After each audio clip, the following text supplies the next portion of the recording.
Today is day one of a master bathroom remodel for some very awesome clients. Coming into the door, we have flooring protection for the hardwood. And then we have our sticky plastic runner for the stairs. And so this will stay down throughout the duration of construction until we're done. Protect our clients' homes. We have ram board up here for the carpet, taping the seams. And then as we get in here to the bedroom, you're gonna see that we use a system of zip walls. This is a plastic sheathing here.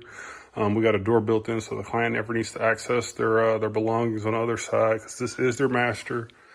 But we try to do everything that we can to protect everything that they have over there and keep our construction dust contained. Also helping us out here is the HEPA air scrubber. It sucks all the bad air in and blows out all the good air. We got that going out the window. And then here is the workspace.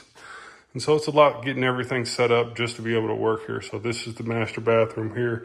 Got the vanity out, got the tub out, got the shower surrounds coming out as well. We're gonna expand the shower a little bit. So yeah, this is what day one of a master bathroom model looks like here with Cliffs Construction.